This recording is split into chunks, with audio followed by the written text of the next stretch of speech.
Our next guest remains the second leading scorer in Notre Dame women's basketball history, 20 years after she graduated as the school's all-time leading scorer.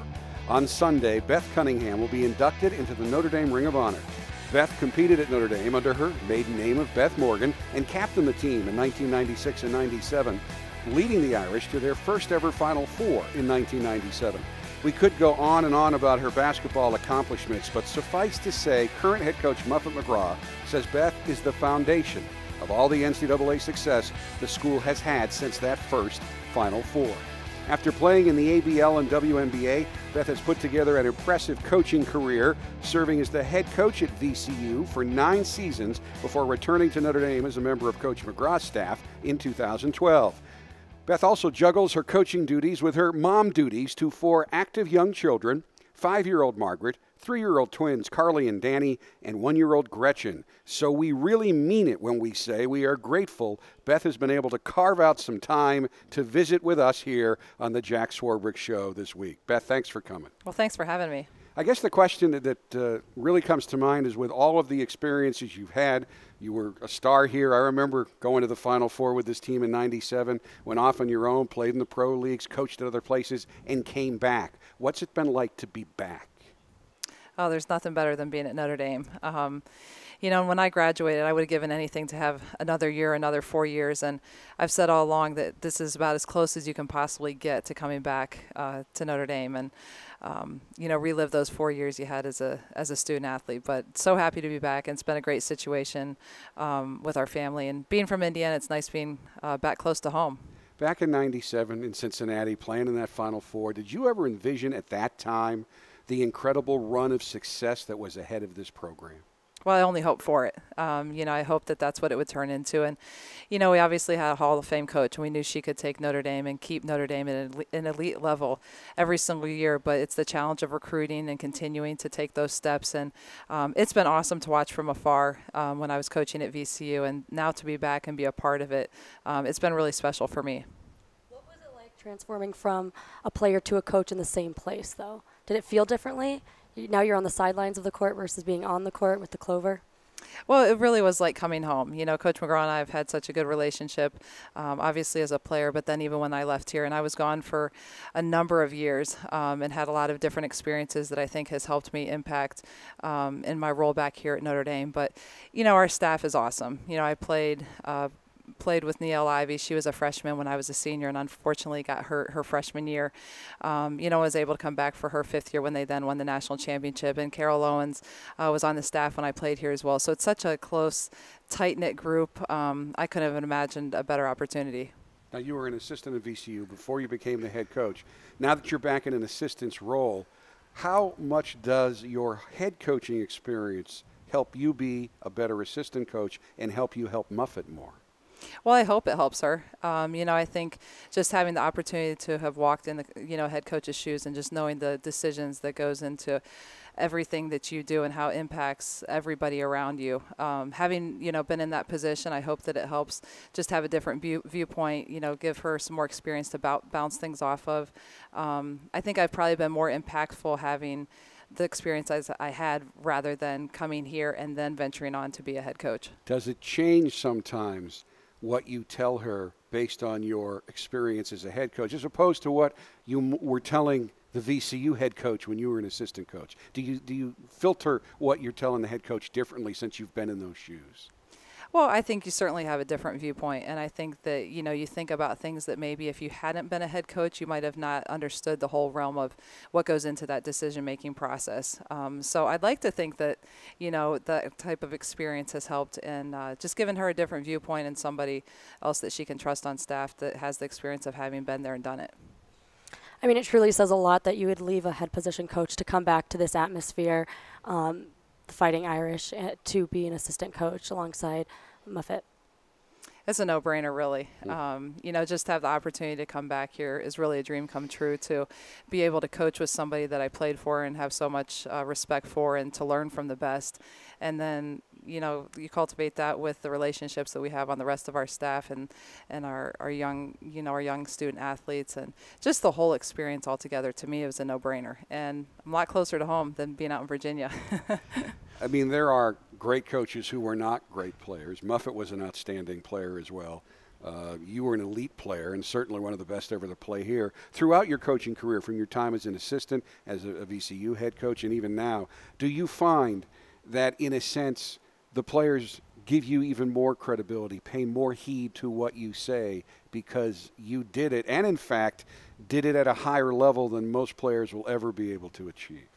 I think that helps, but yet at the same time, I think you have to prove yourself as well. So I think having that background certainly helps give instant credibility, but then you certainly have to develop those relationships, and you've got to build their trust as well, just with what you do on a daily basis. Well, one of the things I've noticed in all the years I've been here is, and this goes for all sports, but one thing that Notre Dame does, they don't just ask students to go to class. They don't just ask them to, be on time and whatnot.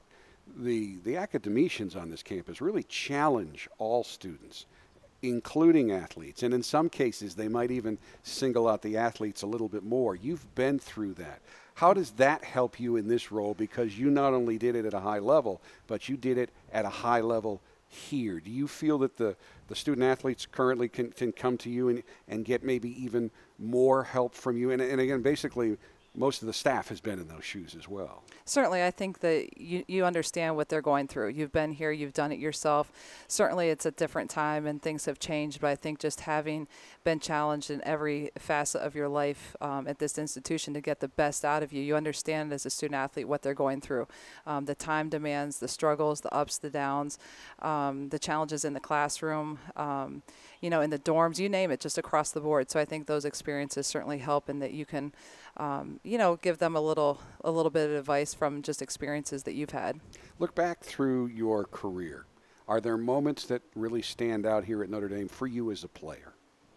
I think there's a lot of different ones, especially thinking about this weekend. There's so many different things that go through your mind, but it couldn't have finished any better. I mean, certainly I wish we would have won 2 more games to win a national championship, but the run we had to the Final Four my senior years was just remarkable. And I think the thing that makes it most special is just all the adversity that we overcame to get there. And if people know the story, there was quite a bit of adversity, just kind of going through to even get to that point. I mean, we were a 7 seed and finished in Cincinnati in a Final Four run with 7 scholarship players. We were dressing a manager. So I think it's just all those stories, those things that you think about. It's not the specific games. It's just all the relationships, the stories, all the adversity you face to get there. I think that's what you really look back on and have a lot of fond memories of. And obviously, Coach McGraw gives you a lot of the credit to the point I know you blush about it. You're embarrassed by it, that really you were the one that opened the door to all this success. But after what that team went through, was there a sense around the program that, hey, we can be elite, and this is just the beginning? Oh, certainly. I think Notre Dame, just the institution itself, you're able to attract the best. And I think certainly having then taken the steps to prove that Notre Dame women's basketball could be on the national scene as well, just as Notre Dame had done in so many other areas. I knew that Notre Dame could continue to be great and continue to be successful. And they've got the best coach in the country. And to have her here for 30 years is really something special. Back in college, did you know that you were going to go into coaching, or was it like your senior year and all the excitement that surrounded your success that maybe drew you back into it, you unfinished business kind of thing? I don't think I really knew what I wanted to do. I had my degree in business and certainly had different things that any probably student tosses around, different ideas, things that you're thinking about pursuing. But I grew up a coach's daughter, so I think at some point it was probably in my blood all the way along. And I remember talking to Coach McGraw shortly after I was thinking about finishing playing in the WNBA and moving on to what was the next phase of my life. And I just remember thinking about coaching and different opportunities. And she had just said, hey, you can't wait for an opportunity to open up back here. If you really want to coach, you've got to be willing to go anywhere. And so I jumped at the opportunity to go to VCU in Richmond, Virginia. And, it's turned out great. It's been great for me. For people who may not know who are listening, your dad, Bob, the highly successful, dare I say, legendary baseball coach at Indiana, won over 1,000 games, and now it's baseball, not basketball. But really, are there a lot of similarities in what you need to do as a coach for a baseball coach, a basketball coach, or any coach in general? Is there a baseline there of things that you learned from your dad that apply to basketball or any sport? Oh, no question. I think I've heard my entire life, hey, Beth, coaching is coaching. It doesn't matter what the sport is, coaching is coaching. And I learned so much from my dad. I mean, he kind of paved the way and showed me how to sacrifice, to work hard, to play, and compete at the highest level. So I feel like I always had a little bit of an edge growing up as a coach's daughter in our household. And I think that really helped push me to get to an elite level as well. So, coaching is coaching regardless what it is. What made him more proud? Your success as a player and an athlete, or your success as a coach? I think I've had a lot of great memories with both. Of course, as a coach you can impact in a different way, and as a player it's completely different. It's a little bit more control in your own hands. So, I've loved doing both. I've absolutely loved playing, but I've absolutely loved coaching as well, and I think it's been a great balance to be able to do both. The funny thing about sports is timing of different eras, and how players from one era seem to end up in the middle of another player's great era. And what I'm getting at here is you came back to Notre Dame, Skylar Diggins' senior year, and what she was in the process of doing was breaking your all-time Notre Dame scoring record. What were the dynamics like that year? I know you were very proud. I'm not saying, boy, I didn't want her to break it, but I'm sure there was a lot of ribbing going on and talking. Take me through that year and what that was like as she chased down and ultimately broke your record. Well, Skylar's been the best, and I watched her from afar those first 3 years that she was here, and just so happy that I was able to come back and be a part of that team with her senior year. And what a great leader she was, and how she just really energized all of South Bend, and carried that team on to another Final Four. Honestly, we never talked about the Really? scoring record. I think that probably came from other people, as maybe it was a possibility depending how the games played out and things like that. Did you know when she broke it? Oh yeah. Okay. Yeah, definitely. And I was probably her biggest fan to do so, wanting her to do so.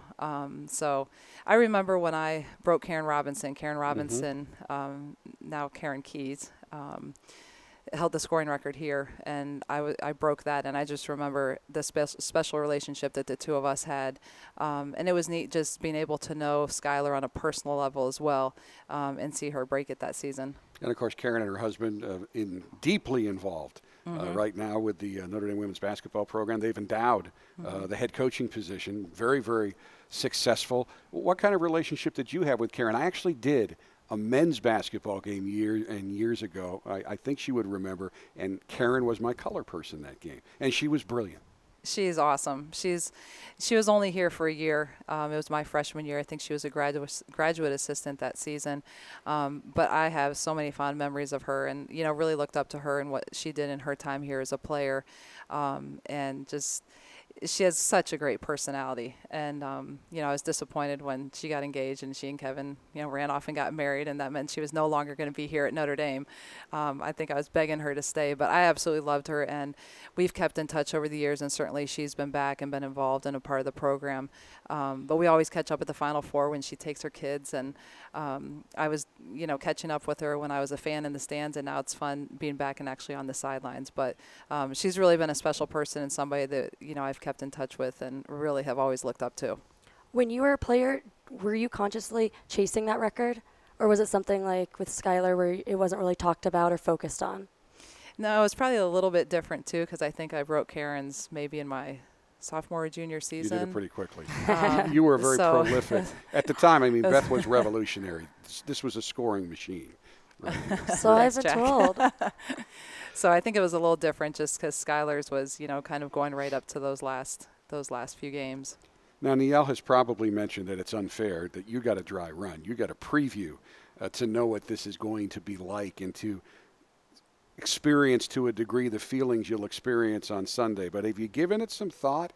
And what's it going to be as you stand out there and see your number go up to the rafters with the greatest players in Notre Dame women's basketball history? Well, I'm just honored to even just be in the position to have the opportunity on Sunday. And honestly, the season, when you're in the middle of the season, it's so busy. And we've been on the road nonstop. Was out recruiting last night. So I haven't thought too much about it yet. I need to start thinking about it because I need to get ready. But a lot of family and friends are coming in town. And certainly it's going to be a fun weekend just to celebrate just a lot of great memories with a lot of special people. You know, I don't think there's any higher tribute that players can pay their collegiate head coaches than to come back and work for them. So talk about the relationship that you have with Coach McGraw and how it's evolved from the time you played for her through the current day where she is now your boss. But with this staff, I really get the sense she's the boss. But you guys are all, she's the admiral, but you're all vice admirals. I feel like we've always worked well together. You know, I loved playing for her when I was here with my 4 years, and I felt like our relationship got better and better every year, and someone that I really looked up to and really followed her lead. And then to be able to come back again, you know, I feel like we just really work well together. Our staff works really well together, have great relationships. Certainly we're as competitive as anybody out there in the country, but at the same time we really enjoy being around each other and have a lot of fun together doing things outside of just basketball as well. So it's been great. Right, as we wrap this up, I'm going to ask a question, not to embarrass you, but I don't think she'll ask this, but as a successful former Notre Dame student-athlete, and as you know, Rachel is an outstanding pitcher on the softball team, what can you tell Rachel about the impact her experiences here are going to have on the rest of her life after she leaves?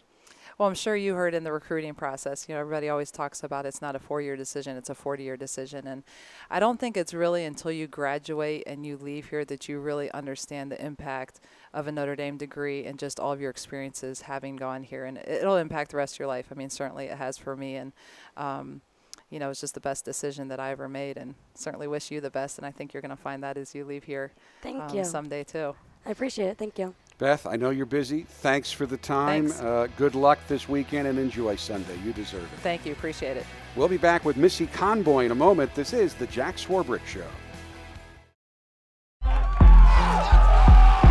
To go out there and to be able to lace up and play the game that I love was something that I've always dreamed about.